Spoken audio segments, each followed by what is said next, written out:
Guys, so আজকে আমরা ইনভারনেসে রয়েছি। ইনভারনেস ডে 1 ট্রিপে আমরা যাচ্ছি আজকে আইল অফ স্কাই সাইডে। আইল অফ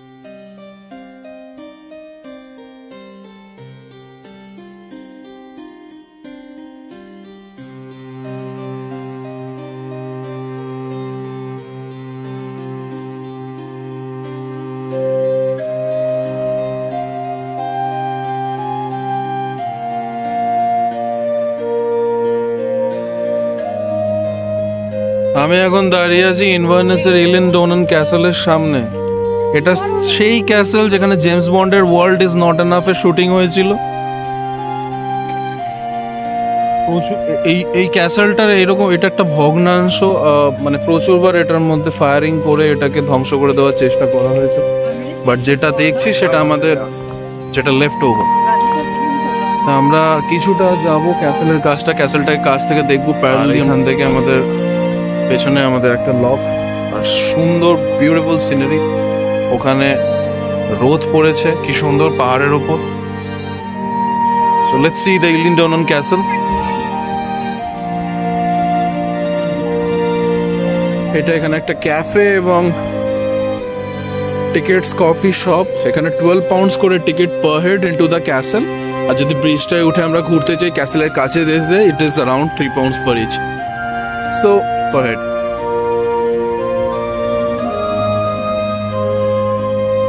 খুব সুন্দর একটা পরিবেশ এখানে।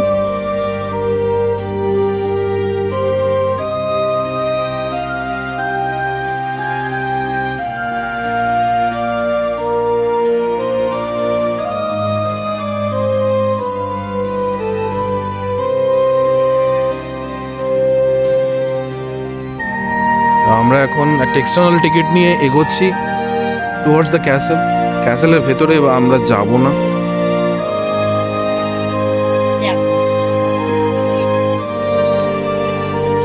সুন্দর সিনারি,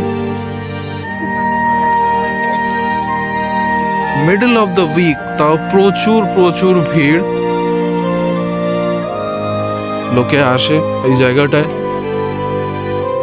এই ক্যাসেলটাকে দেখলে আমরা বুঝতে পারবো সেই আমাদের ওয়ার্ল্ড ইজ নট এনাফ এর ক্যাসেলটা এই জায়গাটায় শুট হয়েছিল।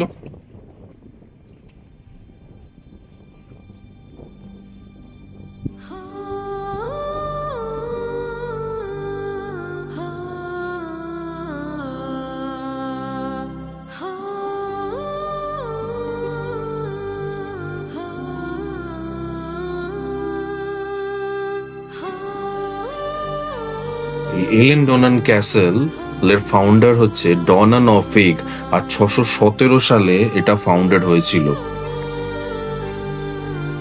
ইলেন ডোনান ক্যাসেল যে তৈরি হয়েছে সেটা হয়েছে একটা টাইডাল আইল্যান্ডের উপর। তার নাম হচ্ছে ডর্নি, মানে এই জায়গাটার নাম। এবং এই পয়েন্টটা 3টে লক, মানে স্কটল্যান্ডের লকের কনফ্লুয়েন্স পয়েন্ট, লক জুয়েক, লক লং আর লক অ্যাশ।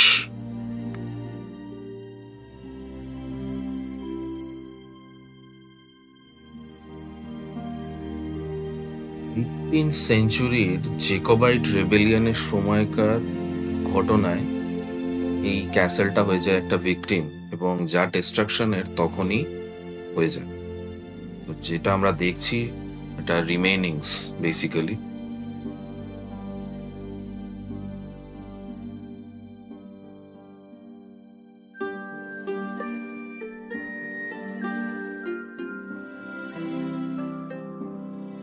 এই ক্যাসেলের সাথে একটা ডার্ক হিস্ট্রিও জড়িয়ে আছে। 1330 সালে 50 জন রং ডুয়ার, মানে তখনকার সময়কার অপরাধী ধরুন, তাদের গলা কেটে এই দেয়ালের চারিদিকে দেয়ালে ঝুলিয়ে রাখা হয়েছিল।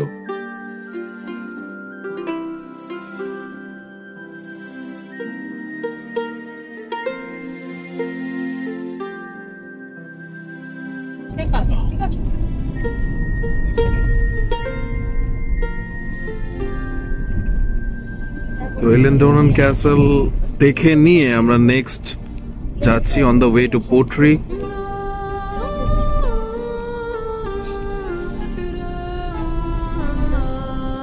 তো ওই পারে আমরা একটা ছোট্ট ভিলেজ দেখতে পাচ্ছি, তার নাম হচ্ছে কালাকেন। তো এই জায়গাটা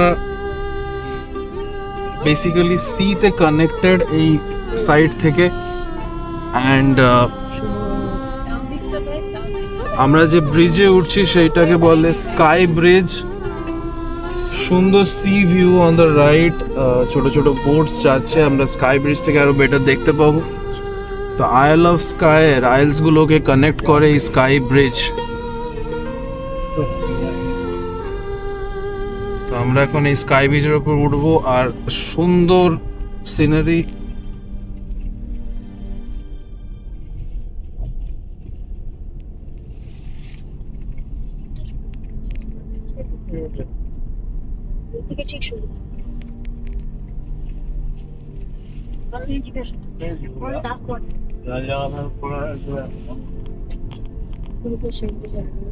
আমি ক্যামেরাকে ডিসরাপ্ট করছি না, কাট করছি না, কেন কি এই ভিউটা আমি মিস করাতে চাইছি না কাউকে।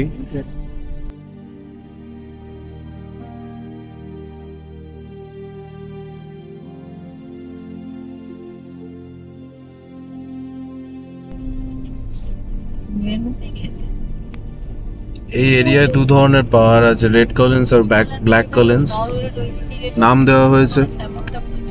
আর রেড কলিন্স রাউন্ডেড মাথা পাহাড়গুলোকে বলে, আর ব্ল্যাক কলিন্স বলে পয়েন্টেড গুলোকে।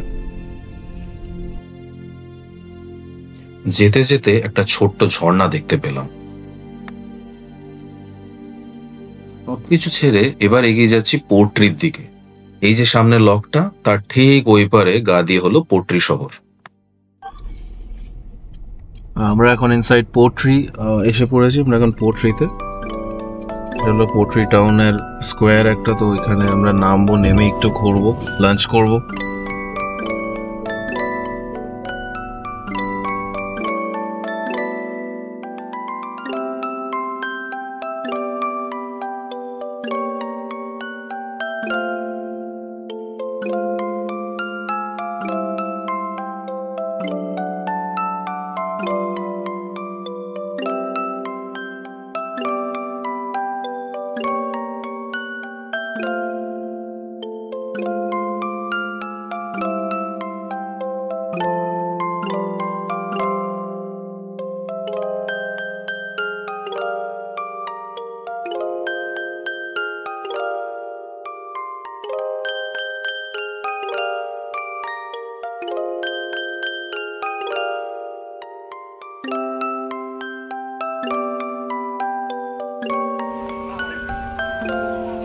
এটা পোর্ট্রি টাউন স্কোয়ার। এখান থেকে খুব সুন্দর একটা ভিউ আছে। এখানে আমরা লাঞ্চ করলাম। বৃষ্টির জন্য বেশি আমি ঘুরতে পারছি না, আমরা আরো এগিয়ে যাচ্ছি, দিন বেড়ে যাচ্ছে, আমাদের ফেরার সময়ও হয়ে যাচ্ছে, আমাদের ইনভারনেস ব্যাক করতে হবে। আমরা অনেকটা ট্রাভেল করছি, ইনফ্যাক্ট অ্যারাউন্ড 480 কিলোমিটার, 300 মাইলস আমরা সারাদিনে ট্রাভেল করবো।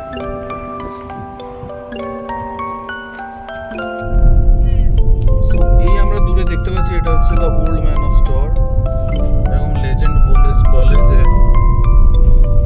এটা দেখতে একটা আঙুলের মতন, এই রকটা সোজা দাঁড়িয়ে আছে। প্রচন্ড মেঘলা ওয়েদার, তাই জন্য আমরা ভালোভাবে দেখতে পাচ্ছি না। আমরা একটু আগেই জাস্ট এই জায়গাটার ভিডিও আমি দেখাচ্ছিলাম। ওই স্পটে পৌঁছতে সামহাউ মেঘে পুরো ব্যাপারটা ঢেকে যায় এবং এই হলো এখন সিচুয়েশন। তো ওটা ওল্ড ম্যান অফ স্টোর বলা হয় একটা লেজেন্ডে, যে একটা আঙুল, এটা দেখতে একটা আঙুলের মতন। কার আঙুল? না ওল্ড ম্যান। আগে জায়ান্টসদের সময় একটা জায়ান্টসদের লেজেন্ড ছিল, এবং সেই লেজেন্ডে দেখো এই যে মেঘ কেটে আস্তে আস্তে বেরিয়ে আসছে এই রকটা। তো জায়ান্টসদের সময় দুটো জায়ান্টের মারপিট হয়ে একটা জায়ান্ট নাকি এরকম পড়ে গেছিল, এবং সেই এখন মাউন্টেনটা হয়ে গেছে। এবং তার নাকি একটা ফিঙ্গার এরকম দাঁড়িয়ে আছে, হাতের আঙুলের ফিঙ্গার এভাবে দাঁড়িয়ে আছে, সেটাকেই বলা হয় ওল্ড ম্যান অফ স্টোর। এবং সেই তার ফিঙ্গার, সেই জায়ান্টের। এখন লেজেন্ড কি বলে সেটা বড় ব্যাপার নয়, এই যে ফিঙ্গারটা মনে হয় ওপর থেকে কেউ জাস্ট ফেলে দিয়েছে, সেটা এসে দাঁড়িয়ে গেছে। এইটাই এখানে একটা মিরাকেল। আরবান লেজেন্ড তো অনেক কিছুই বলে। ফুল ক্ল্যারিটি এবার রয়েছে ওল্ড ম্যান অফ স্টোরের। ফুল ক্ল্যারিটি এবার আমরা পেয়েছি, আমাদের লাক খুব ভালো, মেঘ সরে গেছে। এবার আমরা পেয়েছি এই যে রকটা খুব সুন্দরভাবে, এবং মনে হয় একটা আঙুল, যেটা মিথিক্যাল লেজেন্ডস বলে।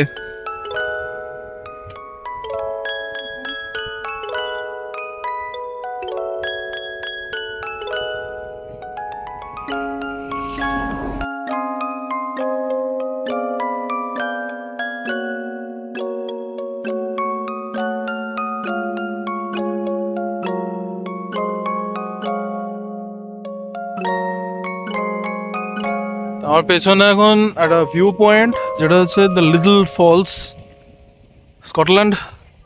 খুব সুন্দর একটা ভিউ বলা হয়। আশেপাশের ওয়েদারটা খুব দারুণ। আমরা এক্ষুনি বৃষ্টি পেয়েছিলাম, আবার সব ক্লিয়ার হয়ে গেছে। বাট হ্যাঁ, এটা one of the best attractions বলে। তো এখানে একটা ওয়াটারফলস আছে, যেটা আমরা দেখবো এই ভিউ পয়েন্ট থেকে। Let's see.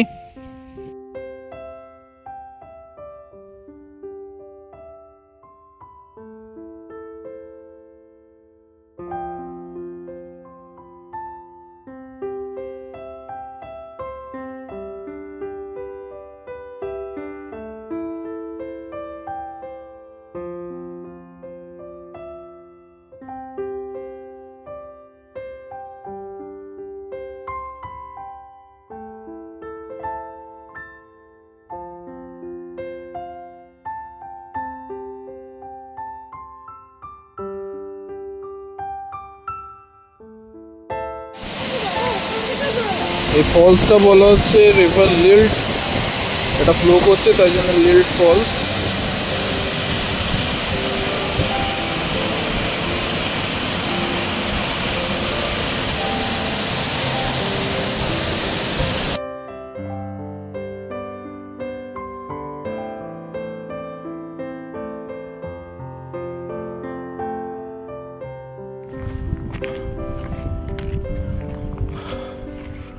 ওটা একটা ভিউ পয়েন্ট ছিল।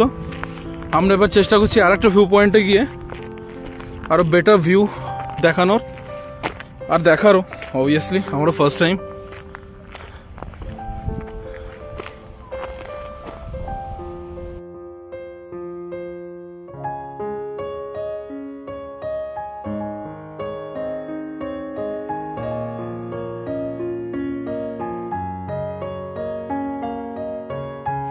সাবধানে সাবধানে সাবধানে।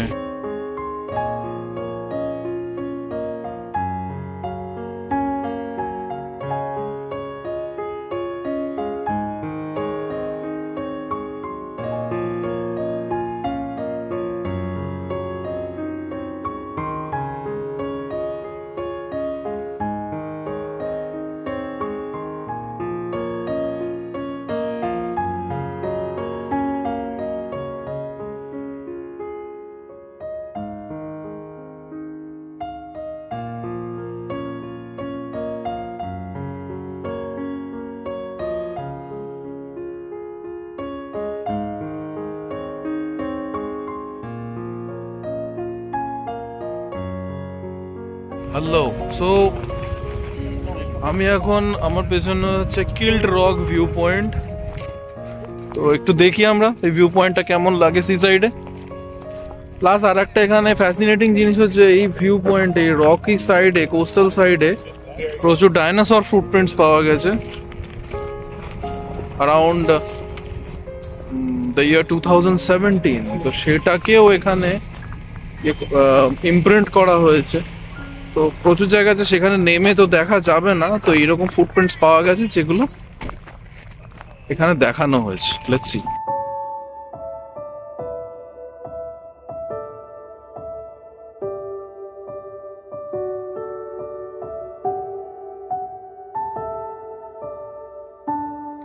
এই জায়গাটাকে কিল্ট রক এই জন্য বলা হয় কেন কি পাহাড়ের স্ট্রাকচার বা প্যাটার্নটা এখানে স্কটিশ ছেলেরা যে স্কার্টটা পরে, যেটাকে কিল্ট বলা হয়, ওই প্যাটার্নের। আমরা যদি দূরে ওই পাহাড়টা, যেটা একটু পরে আমি জুম করছি, ওই পাহাড়ের প্যাটার্নটাকে দেখি, তাহলে অনেকটা এই যে এই পাহাড়টা, এই কিল্টের প্যাটার্নে পাহাড়টা আছে, তাই জন্য এটাকে কিল্ট রক বলা হয়।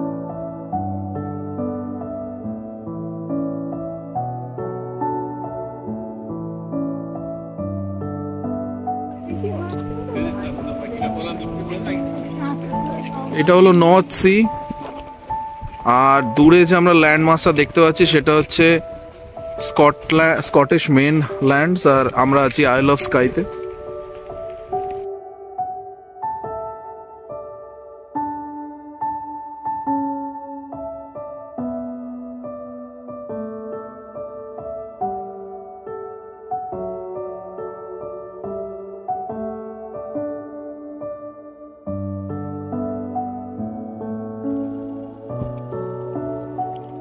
আমরা আমাদের আজকে প্রবাবলি লাস্ট ডেস্টিনেশন দ্য ক্যারান্স, এটা একটা ভিউ পয়েন্ট। এখান থেকেও বেশ সুন্দর ভিউ আছে, the North Sea along with the mountain ranges, the Scottish Isles, the full Highlands. পুরো আইল অফ স্কাইটাকে একটা গ্লান্স এখান থেকে দেখা যায়। আমাদের যে গাইড সঙ্গে আছে সে বললেন যে ওর এটা one of the favourite spots. তো দেখি ওই যে জায়গাটায় গিয়ে কি আছে ওখানে। Let's see.